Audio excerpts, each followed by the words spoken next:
Okay, so go ahead and tell me who you are and what you do.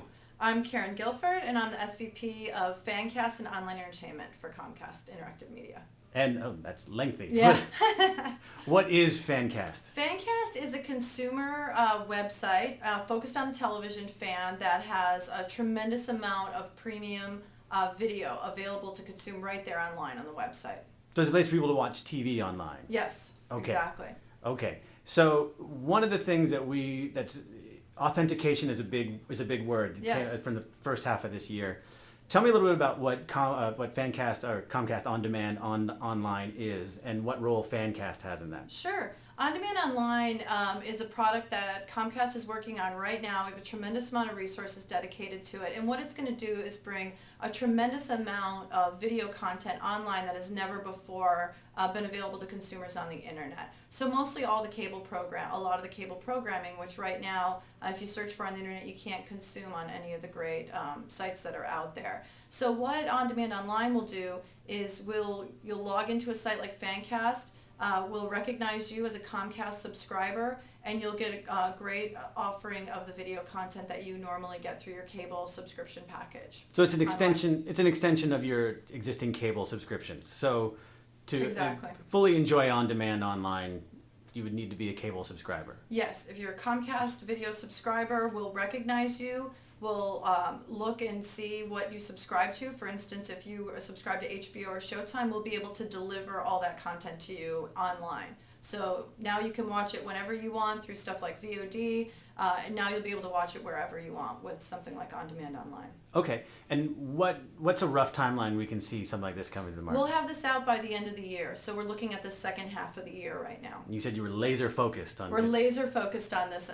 My team is working away, almost 100% dedicated to bringing On Demand Online to the marketplace. Okay. Now, one of the things certainly that's been written about is how exactly you authenticate people. Sure. And I know that you don't have those exactly, but maybe you can tell me a little bit about how from a user's perspective, how an authentication process would work. Well, we have a lot of great things in the mix at Comcast, but at the end of the day, what we're focused on is making it as friction-free as possible as we can for our consumers. So, we're looking at, the littlest amount of information we can have people enter just so we can recognize them as a video subscriber. So, for instance, if you subscribe to multiple Comcast products, specifically high-speed data and video, and you have a Comcast ID, it's probably going to be really easy for us to authenticate you. Perhaps if you don't, we may need a little bit more information, but again, the main focus is making it as easy as possible for consumers to just start enjoying this content online. Okay. And then one of the things we've been talking about, what I was interested in hearing you talk about, is that you see Fancast and the laptop as almost like a two-screen experience for the television. Yes. Tell us a little bit more about what you mean by that. Sure. We've got a lot of research. We can read a lot of third-party research, and then we have some research specific to Fancast that shows that we've got an audience that's watching television with their laptop right next to them. And we think this is a really exciting behavior and a really exciting thing to focus on, because I think that this is going to add another dimension to a consumer's television viewing. And what's happening right now is they're watching television and they're going to a bunch of different websites to complement that experience. Maybe one to IM and chat about the show, maybe another one to get ancillary information. And what we want to do is really pull that all together in a great website like Fancast and be the place that consumers go to super serve their viewing experience while they're watching TV, or catch up, or get more information, or get excited about tomorrow night's episode, whatever the case may be. And so what are some of the things so would Fancast then become like a remote control almost for your video experience as you're watching TV?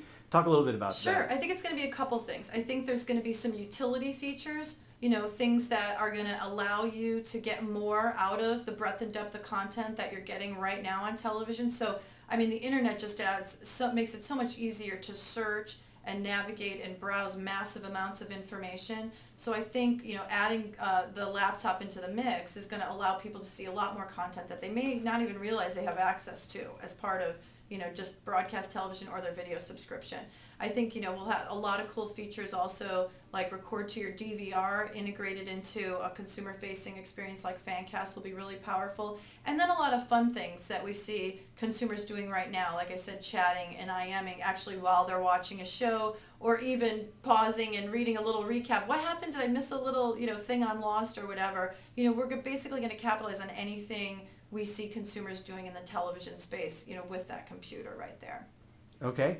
And then what do you see Fancast in your kind of vision? Like right now you're laser focused on getting it out. Yes. And then once it's out, it'll go through iterations. But what eventually do you want to see Fancast kind of become? I want Fancast to become the starting point when consumers are looking for television content or information or a complimentary experience on the internet. I think that television viewing is at an all-time high, and now on multiple platforms. I think that people are going to the internet to get more information about their favorite shows or chat with other fans. I mean, overall, I think for every hour you invest watching your show, you're probably spending 2 or 3 more hours talking to friends or looking at photos or recaps or all kinds of other ancillary information. And like I said, we want to bring all that into one place in a great experience. And we want television fans to think of Fancast first when they're looking for those features. Okay, now one last question. I don't know if you can answer this. Okay. But everybody keeps telling me that the cable company is not going to charge me extra for this. Sure. But I have never met a cable company that didn't have a fee it didn't like. Is that something like what? I know that nothing is guaranteed. Sure. But what are the kinds of? It seems that they're coming out so strong with saying we're not going to charge extra for this. We're not going to charge extra for this. Why do you think? I guess how is that? Why should we believe the cable company who seems to raise my rates every year? Well, I mean, I think you can look at some of the other great products we've put into the marketplace, like VOD. Right now, we give our subscribers access to a lot of great television programming and the ability to watch it whenever they want to watch it, and that's a free concept for users. So I think, again, that this is another great thing. We see people moving to the internet to watch more and more content and complement their they're getting engaged with their show brands and actually adding to their overall pie of television viewership. And so we just see this as an extension and the next place we need to be because our consumers want to be there. And one last question. What's the big trend you're watching in 2009? The big thing that I'm watching is what people are really doing on that laptop. We are really watching, look, there's only so many hours in a day. People are doing more things simultaneously during those hours. And I'm really focused in on what type of show they're watching and what specific behavior they're doing online when they're watching different types of shows. So for instance, American Idol or Dancing with the Stars or something like that, they're probably doing a lot of chatting, right? Because they might be watching it really at the same time as their friends. Where other shows, based on their format, there could be other activities. So that's really what we're trying to focus on this year, not kind of create a one-size-fits-all experience for all content, but really drilling down into the behaviors that are associated with different types of content online, on television, and then the online reflection of that. Excellent. Thank you very much. Great.